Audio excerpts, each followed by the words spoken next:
긴 연휴를 앞두고 오늘 마켓 비하인드에서는 앞서 이제 제가 뉴스 브리핑에서도 중국이 어제 대대적인 증시 부양책을 내놨다라는 말씀도 드렸습니다만 트럼프 대통령이 이제 바로 관세 카드를 좀 꺼내 들었죠. 중국에 대해서 10% 또 추가로 관세를 좀 부과를 하겠다는 얘기도 좀 했고 그렇기 때문에 이제 지금 상황에서 이제 중국을 좀 어떻게 봐야 될 것이냐 이 부분을 좀 자세히 좀 오늘 말씀을 좀 들어보려고요. 지난 20년 이상 그 중국 또 국내 기업에서 중국 쪽을 계속해서 이제 일을 해오신 중국 전문가신 이철 박사님 모시고 오늘 중국 얘기를 좀 집중적으로 좀 해보도록 하겠습니다. 박사님 어서 오십시오. 네, 안녕하세요. 예, 일단은 어제 나온 증시 부양책 뭐 당연히 박사님도 다 보셨을 텐데, 네네. 뭐 요거 짧게 여쭤보고 가겠습니다. 네. 뭐 좀 우리 소위 말하는 중학개미 분들, 우리 네, 투자자분들이 좀 의미 있게 받아들여도 될까요? 그걸 뭐 크게 생각하실 필요는 없을 것 같아요. 예. 지금까지 이제 금융이나 통화 정책은 지난 1년 이상 중국 정부가 많이 내놨고, 맞습니다. 실제로는 지금 중요한 거는 구체적인 산업 정책.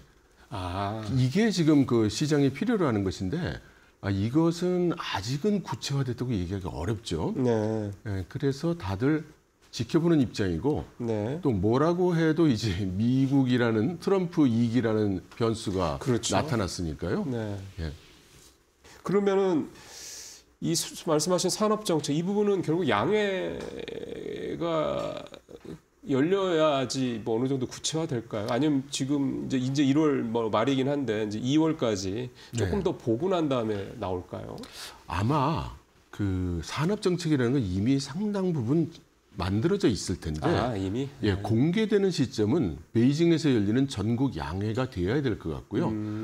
다만 이제 양회라는 게 각 그 행정 단위별로 아래에서부터 계속 양회를 해오면서 올라오는 거거든요. 그렇다면서요. 예. 그래서 사실 성정부 수준에서는 양회가 이제 거의 다 끝났습니다. 그런데 이때 그 각 성의 자기 성의 GDP 목표 같은 거를 발표를 하거든요. 그렇죠. 예.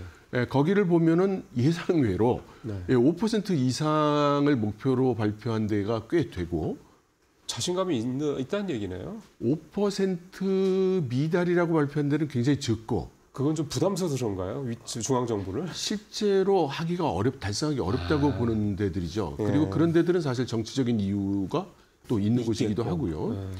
아무튼 전반적으로 볼 때 5% 정도를 유지할 것으로 보이고, 네. 그래서 아마 그 양회가 베이징에서 전국 양회가 열리면 GDP 목표도 5%라는 숫자가 나올 가능성이 높다고 생각합니다. 예. 사실 작년에 5% 달성을 하긴 했는데 조금 글쎄 대부분의 IB들, 글로벌 IB들은 4.7, 8, 9 정도까지들 보통 봤는데 5%를 맞춘 것도 조금 뭔가 좀 이렇게 인위적으로 좀 그런 부양책들을 내고 이런 부분들이 좀 막판에 좀 작동을 했다고 봐야 될까요? 예, 그렇게 봐야 될 것 같습니다. 네.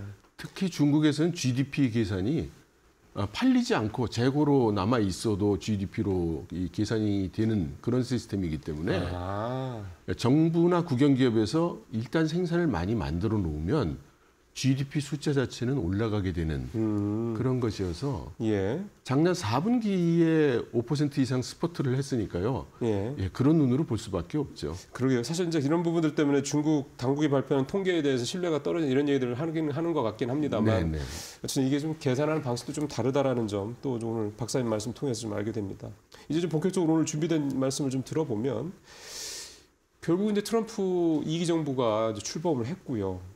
뭐 예상했던 대로 이제 관세 관련된 부분에서 이제 목소리를 좀 내고 있었고요. 근데 사실 그 전에 지난 17일이었나요? 취임 직전에 시진핑 주석이랑 트럼프 대통령 그 당시엔 당선인신 분이었지만 통화를 하면서 뭔가 좀 물론 좀 그냥 원론적인 얘기 수준이긴 한데 뭔가 좀 이번에는 좀 변화가 좀 있으려나라는 그런 기대감을 살짝이라도 갖게 만든 그런 내용들 좀 있어서 그때 이런 부분들 최근에 이런 상황들을 좀 어떻게 좀 해석을 해야 될지 싶습니다. 그렇습니다. 지금 그 트럼프 2기가 이제 시작이 되면서 전 세계가 지금 미중 관계가 어떻게 될지 초유의 관심사죠. 그런데 이제 중국 시각에서 본다면 미중 관계에서 큰 변화가 있기는 어렵다라는 게 이제 기본 스탠스입니다. 서로의 이해관계와 추구하는 바가 서로 상충하기 때문에 워낙에 그렇죠. 예, 장기적으로 보면 뭐 충돌 쪽이 더 크다 이렇게 보는 거고요. 그래서 지금 중국은 트럼프 1기에서 말하자면 급습을 당한 형태로 이제 무역 전쟁을 맞이하게 됐는데 그렇죠. 그 이후로 중국이 계속 준비를 해왔습니다. 네. 그래서 이번 트럼프 2기의 미중 관계는 아마 트럼프 1기와는 상당히 다른 양상을 보일 걸로 이제 생각이 듭니다. 예. 첫째는 그 중국이 미국이 중국 경제에서 차지하는 비중을 줄이기 위해서 많은 노력을 해왔고요. 소위 말하는 대미 수출 비중을 최소화하려고 노력을 해왔다 이거죠. 그렇죠. 그래서 이거를 그 경제 수치로 표현을 한다면 지금 그 중국 경제 GDP 규모에서 소위 대외 경제가 차지하는 비중이 현재 38% 정도로 지난 10년 이상 동안 많이 줄여왔습니다. 이제는 중국을 수출 국가라고 하기가 좀 그러네요. 그러니까 우리가 느끼기에는 네. 중국의 수출은 계속 크게 증가하고 있기 때문에 네. 중국의 대외 경제 의존도가 굉장히 높을 거로 생각하지만 예. 또 높은 것도 사실입니다. 그 예, 38%가. 그렇죠. 그러나 과거에 비하면 많이 줄여왔다는 것하고 예. 그 대외 경제 비중에서 미국이 차지하는 비중이 지금 11.2%밖에 안 돼요. 그러니까 중국이 지난 8년간 많은 노력을 하고 또 미국의 압박이 있었고, 그렇죠. 그래서 이렇게 줄어들었으니까 트럼프가 이야기하는 관세라든가 이런 예. 무역 제재가 8년 전처럼 그렇게 큰 효과를 임팩트를 내지는 내지는 못할 것이다. 그리고 중국도 나름대로 미국에 대한 대항책을 몇 가지 이제 그 준비를 해온 걸로 보이고요. 예.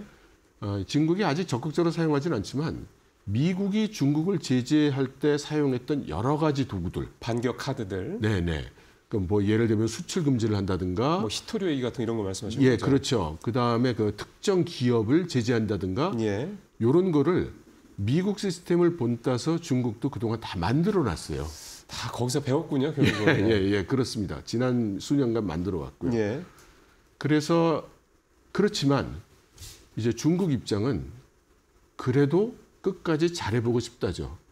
그렇죠. 굳이 뭐 리스크를 예. 예상은 한다고 해서 그 리스크를 짊어질 필요는 없는 그렇습니다. 거니까요. 그래서 끝까지 공식적인 스탠스는 우리 잘해보자. 말로 합시다, 말로. 이제 이게 일관된 스탠스라고 할 수 있습니다.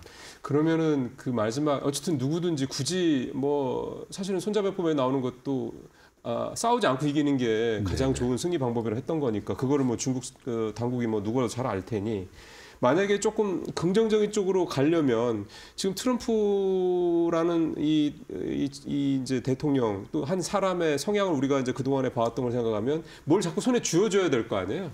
네, 그런 걸 중국이 쥐어줄까가 이제 그럼 관건이 되겠네요. 그 중국 입장에서 생각을 하면 중국은 이 대미 관계가 가장 우선하는 정책이 지정학적인 정책이지 이 경제는 아닙니다. 경제가 두 번째입니다. 지정학적인 게 먼저다. 예. 그러니까 쉽게 말하면 지금 항상 줄곧 얘기해 오고 있는 타이완은 중국의 핵심 이익이다. 타이완이 중국의 레드라인 넘버 원이다.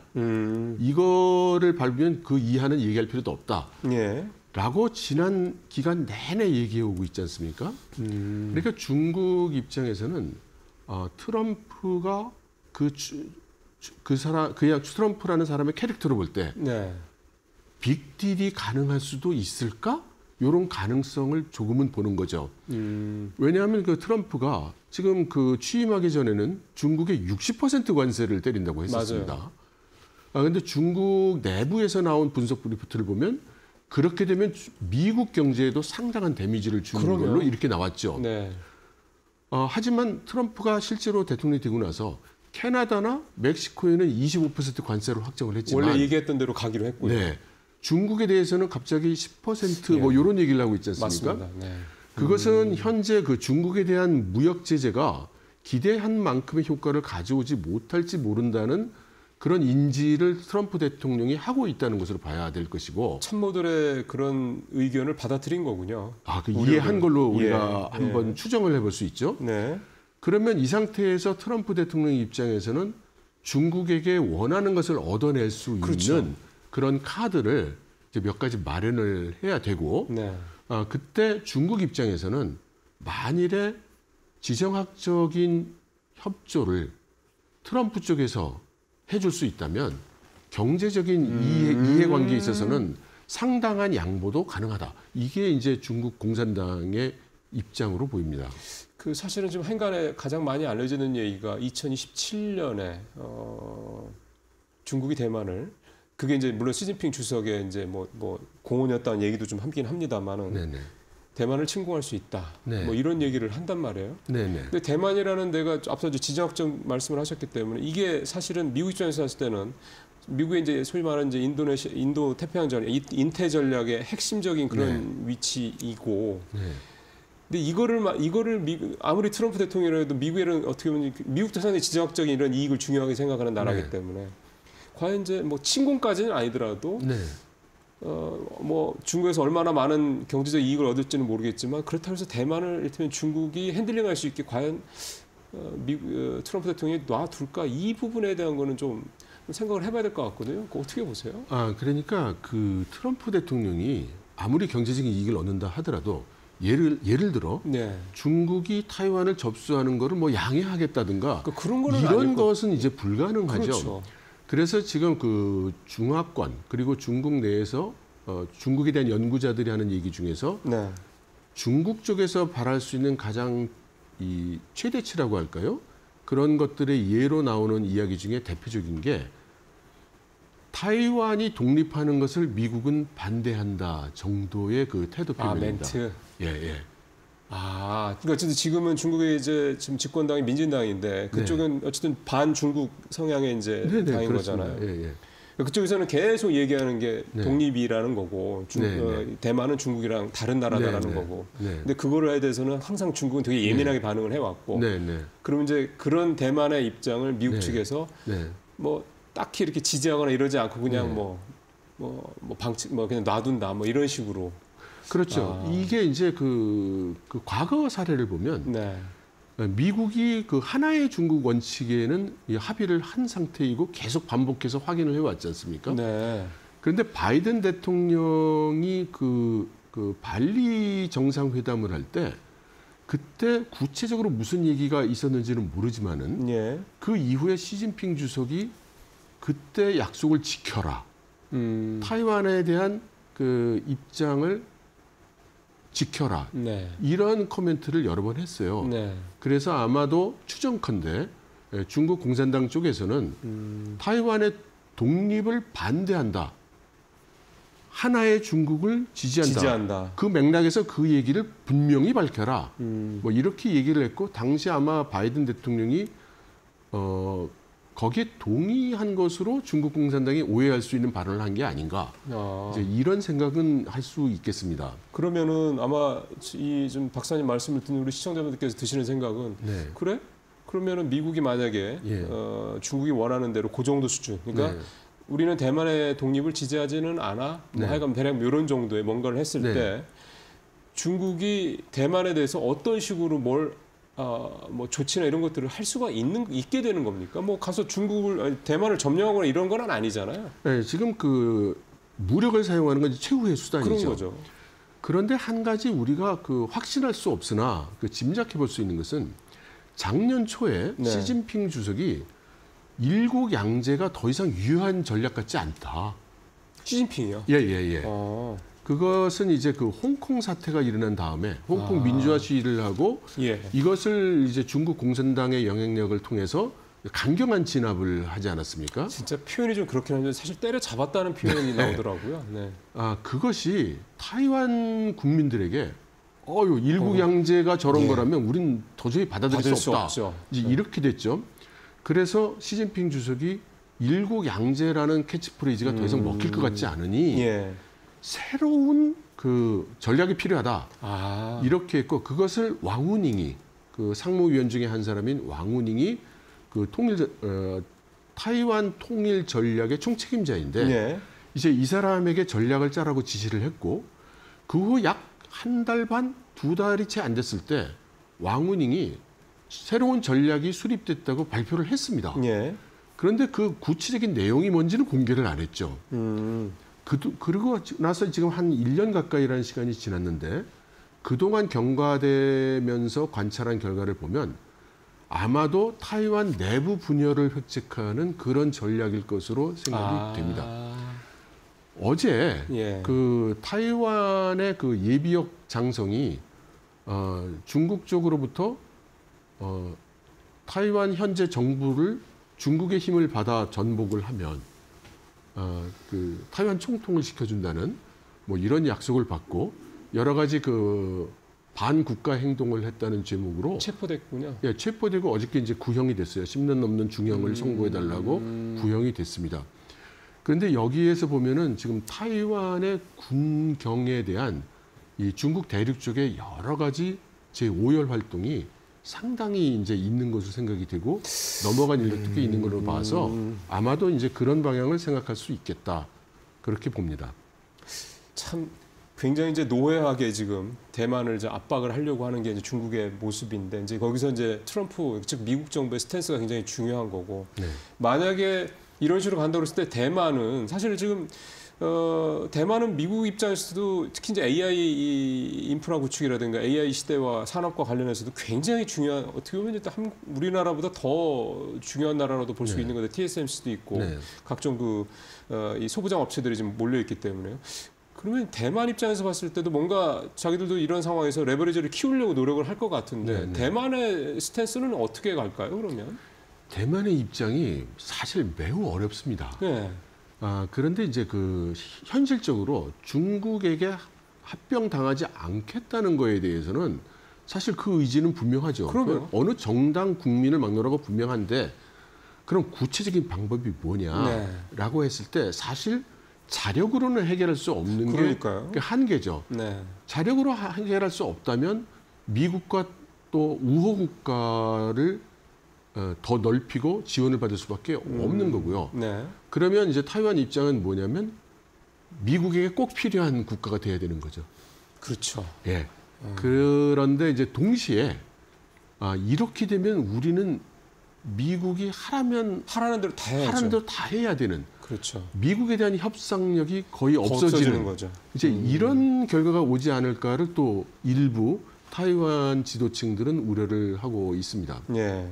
그러면 사실은 지금 말씀을 딱 들어보니까 아까 이제 중국에서 원하는 게 뭔지 이제 어느 정도 좁혀졌고요. 네. 또 대만이 원하는 게 뭔지도 또 네. 좁혀졌고요. 네. 트럼프 입장에서 봤을 때는 정말 양자 간에서 네. 자기 이득을 최대화할 수 있는 그런 어떤 뭐랄까요 전략 그거를 추구하겠군요. 그러면 그런데 이 그 연구자들은 또 어떻게 얘기를 하고 있냐면 예. 트럼프 일기에서 그 섣불리 타이완 카드를 꺼내 들었다가 이제 중국에게 좋은 꼴을 못 봤기 때문에 네. 타이완에 대한 그 중국의 입장이라는 건 거의 철벽이에요. 그렇죠. 네. 그거야 뭐. 그런데 이 타이완 카드가 너무 복잡하고 네. 이걸 흔들어서 쉽게 이익을 얻는다는 그게 어렵다는 거를 일기에서 트럼프가 배웠기 때문에 네. 이번에는 그렇게 쉽게 흔들지 못할 것이다라고 보는 견해도 제법 있습니다. 네. 자, 그렇다면 이제 우리가 중국 얘기를 하면서 지금 대만 얘기까지 결국 좀 왔는데요. 다시 이제 원점으로 좀 돌아와서 이제 시간이 저희가 한 3분 정도밖에 안 남았기 때문에 이제 중국 얘기를 다시 좀 돌아오면 중국이 지금 경제 상황이 썩 좋지 않은 건 다 알고 있는 거고요. 그러니까 자꾸 부양책 내놓는 거고. 네. 트럼프 정부가 이제 이기 정부 취임한 이런 상태에서 과연 중국 정부가 이런 상황을 돌파를 해서 중국의 시장도 그렇고 경제도 그렇고 과연 좀 회복을 할 수 있을 것이냐. 네. 이게 투자자들 입장에서는 제일 궁금할 거란 말이죠. 네, 네, 네. 그 부분은 좀 어떻게 전망을 하세요? 이게 정말 예상하기가 굉장히 어렵습니다. 우선 중국 공산당이 지금 내걸고 있는 그 정책 방향은 분명합니다. 네. 그 중국의 산업 구조, 경제 구조를 이번에 아주 구조 조정을 하겠다는 의지는 이제 분명한 거고요. 예. 그걸로 인해서 여러 가지 뭐 양중 정책이니 양식 정책이니 신질 생산력이니 그런 그 키워드들을 꺼내고 있거든요. 예. 그리고 어느 정도 그 성과를 보이고 있기도 합니다. 예. 그런데 워낙 이 중국만한 규모의 경제를 구조 조정하고 또 기술 혁신을 통해서 돌파한다는 게 그렇게 쉬운 일이 아니기 때문에 예.